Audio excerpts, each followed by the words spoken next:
What's up, y'all? It's your girl Sang, and today we're gonna be reacting to a video from Kyle Whittington. If you guys don't remember, if maybe you're new here and you never saw it, this is the guy. He did my first ever interview. I probably had like 100 and something subs at the time. Like I'm not even kidding either. Like I did not have a lot of subs. Not like we had 1,000 now. We had 1,000 in a very short amount of time. So yeah, he's the first person to ever interview me. And then it's funny because after that interview, not only did my subs shoot up out of nowhere, I ended up doing 2 more interviews after that.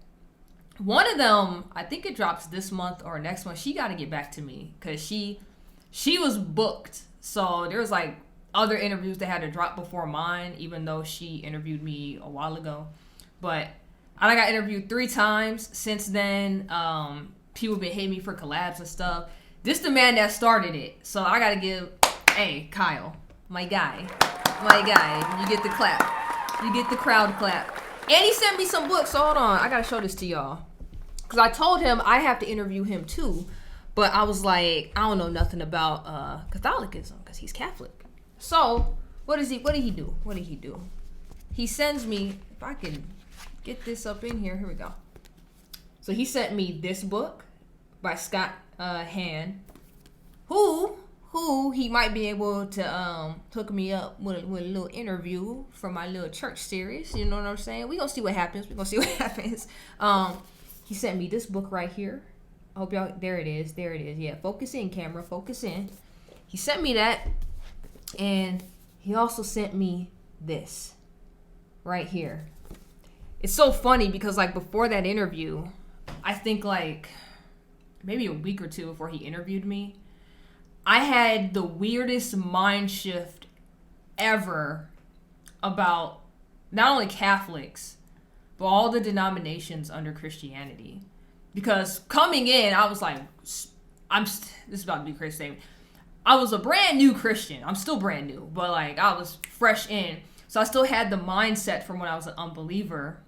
So all the things you hear about Catholics and certain denominations, it's kind of like, oh, they tripping or they evil, it's crazy over here. And then something just randomly clicked one day where I was like, man, we all believe in Jesus.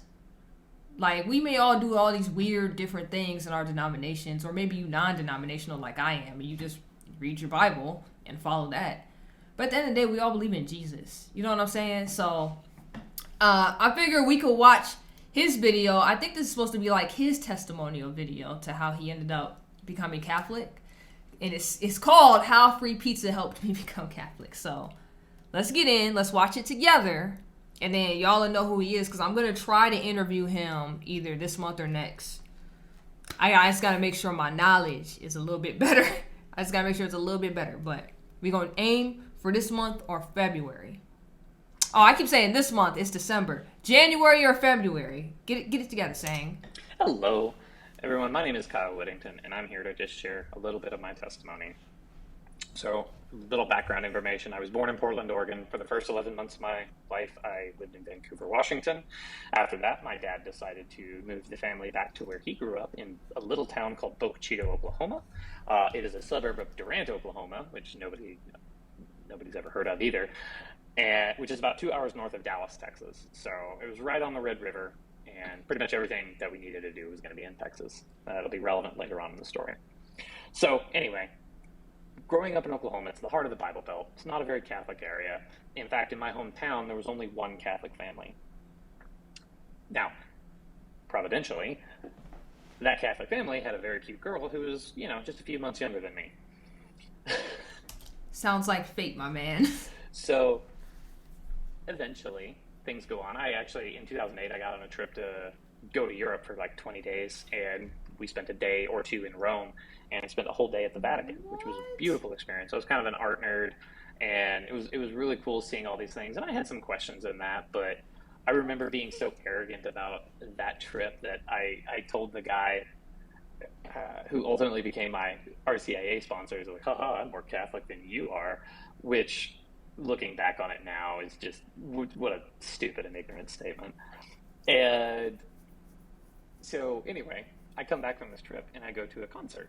I was really big into Christian rock at the time, and Manic Drive was headlining this concert at St. Patrick's Catholic Church in Denison, Texas. So I go. And while I'm there, one of the youth leaders, she sees and she's like, oh, hey, you should come out and come see us sometime. And externally, I was like, oh, yeah, of course, I absolutely will. Internally, I was like, absolutely not. This is a Catholic church. Nobody goes to those, and they're all going to hell. Though, That's it's so funny. That was my mindset too before I had that weird mental shift. you know, I wasn't raised strictly anti-Catholic. It's just that whenever Catholicism would come up, it was never a positive. It was never Facts. like, oh yeah, no, the Catholics Facts. definitely have it right. Yeah, it's always something negative when people bring up the Catholic Church. So yeah, I get it. So, fast forward, the school year begins, and this cute girl from this wonderful Catholic family in Boca Chico invites me to church. And I'm thinking, you know, you're really cute, but this is a Catholic church. I'm concerned about my soul. And if I go to a Catholic church, the ground might actually split open and I might go straight to hell. So, thanks, but no thanks. And then some other friends that were also going, they were like, oh, yeah, come on, just come on, it's fine. Because this girl was a fairly popular girl, really nice, really sweet. Spoiler alert, we didn't get married, we never even dated. But Oh, my man, wait a minute. I thought this was going to turn into sweet Catholic girl, got me to go to church, we start dating, and surprise, it's my wife, and we have kids together. I thought that's where this was leading. Okay. She was just there to get you into the religion. Got it. Got it. they said something that stuck with me, and I'll never forget it. They told me, Kyle, there's going to be free pizza at the end. So I was sold. Boom. There. All right. Cool. I'm going. And It sounds like a thing to get a teenager there. So yeah, I'm not shocked you went for free pizza. I probably would have did the same if somebody was like, hey, you should come down to this church thing and we're all going. Pizza probably would have got me down there. I'm not even gonna cap. I showed up, and sure enough, yeah, there was definitely free pizza at the end. The way they did it was really cool. The first part of the night was they did this thing called Band of Brothers. So it was just the young men, and we got to ask questions. There was a little lesson that was directed toward young men. Then we went to mass, and then afterwards, then we had the mixed group, the social group, and that's where the pizza came in. So it was really fun. But more importantly than mass was something that captivated my attention from start to finish. Father John well, at the time he was at St. Patrick's in Denison, he really had a way of connecting with teenagers. So he would cater his homilies directed at teenagers whenever he knew it was a youth night, and was very, very good priest. So I kept coming back, and especially like at the consecration, I remember being so confused because they'd ring the bells at the consecration. I thought there was an old timey telephone in the sacristy or something like that, and somebody was calling, and I was just like, oh, how dare this person call during the consecration? This is the most silent. I don't know what's happening, but this is something serious, and why is somebody calling? Oh, this is so embarrassing. It's completely clueless as what's going on. I don't know what But he's talking especially about. at the end, I was like, that was huge. Something happened there. I have lots of questions. And because of the setting that we were in, I was able to ask all the questions. Now, of course, anybody who converted, nobody ever just like hears about Catholicism and goes, "Oh yeah, that sounds pretty great. I'll just hop on right on board." No, it's always a process, and you always have objections because if Catholicism is untrue, it's the most diabolical thing on the planet. So I raised my objections, which looking back on it now, these are like preschool objections. It's just like, oh, hey, you want to watch a 15-minute YouTube video on how to refute all these? So like things like calling priests father and stuff like that. Easy stuff. But one thing that it did is that the leaders there, and even my friends, they were there to rise to the occasion and answer these objections. And then I started noticing a trend of, no matter what my objections were, there was an answer. And I mean, 30 years old, like, over a decade down the line, like that's still the case. There's still answers to every objection that I could possibly have. So I kept coming back, and eventually I start kicking around the idea of, hey, maybe I should actually convert. At this time, I'm around 17 years old. And I remember I asked my buddy Tyler, who eventually became my RCIA sponsor. I was like, so what does it take to become Catholic? And he was like, well, you have to start going on Sunday mornings. And I was a strictly like evenings only guy. And I was like, oh, give up my Sunday mornings? Absolutely not. That price is way too steep.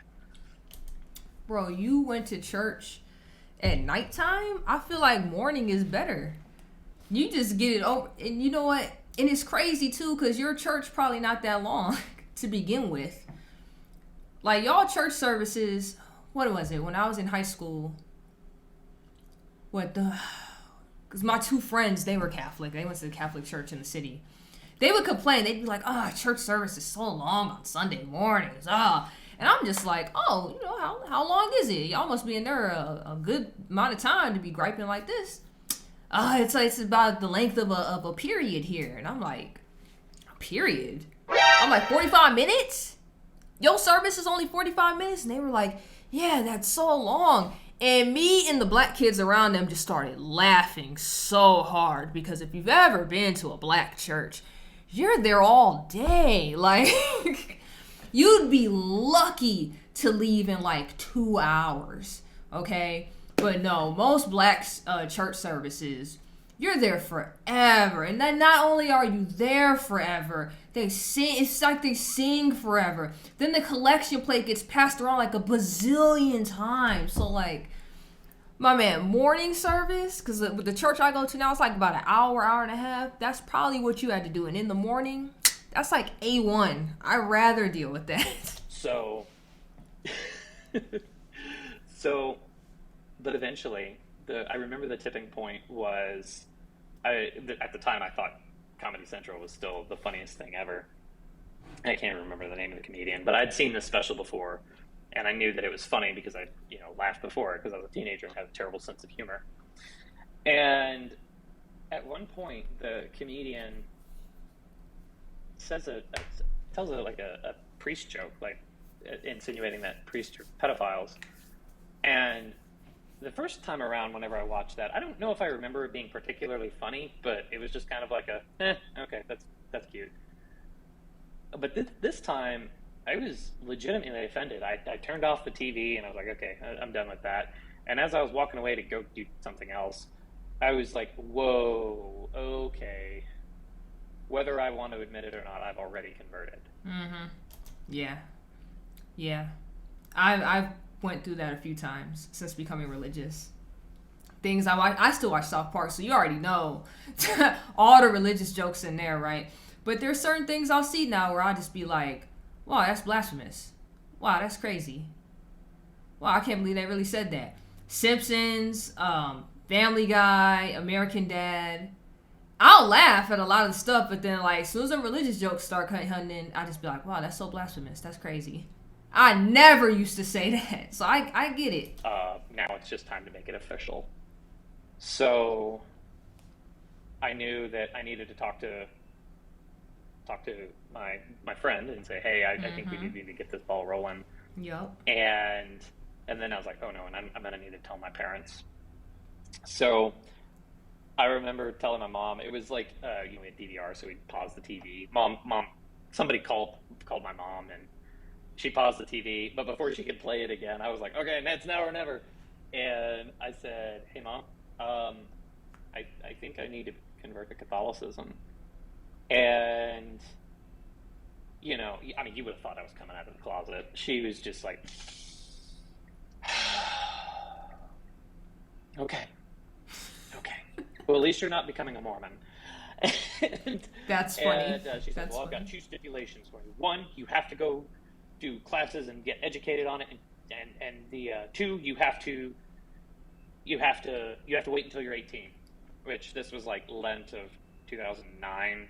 So the earliest I could do it was Easter of 2010, which was after my 18th birthday anyway, and I had to take RCIA, so I had to get educated on it. So I was like, well, Mom, the church and you and the church are on the same page in this issue, so providentially. Okay. So I was like, okay, all right, yeah. So I went to RCIA, and by God's grace, I was brought into the church at the Easter Vigil 2010 at the age of 18. So If you Nice. stuck around this long, thanks. Thanks for listening. God bless. Nice. So basically, whoops, hold on. I was about to go to a whole nother video. So basically, you I know it says pizza helps you get in, but it was really that cute girl and pizza got you to get in over there. So, but that's cool, man. It like you said, when you had interviewed me, like you said, it's interesting hearing everybody's testimony stories, and it really is. Because when I hear other people's stories, the woman that interviewed me, well, it was like last month or something. So in November, she interviewed me. I got to hear hers when she interviewed me, and hers was interesting too. And hers was a little funny, and it was because she was just like, she's like, man, after I became it, I was just so horny. I couldn't wait to get married. I was like, oh, yo, that's a lot. Hold on now. Wait a minute. She was very blunt, but hers was pretty funny too. But yeah, I like hearing people's testimony stories. They're all interesting.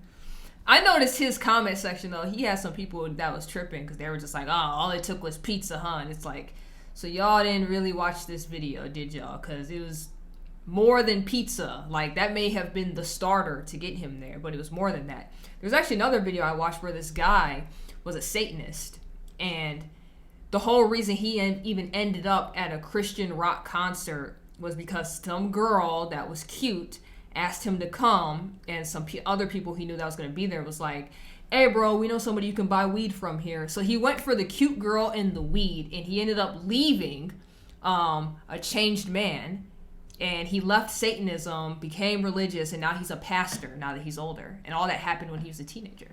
See? But if you look surface level, it's just pizza. But I like that, man. I'm gonna link up with you January, February, and I'm gonna interview you. And then if you see this, because I never emailed you back, I'm going to the debate. I know people watching this probably like, what are you talking about? But that's mind y'all business. I put you in it, but now mind it.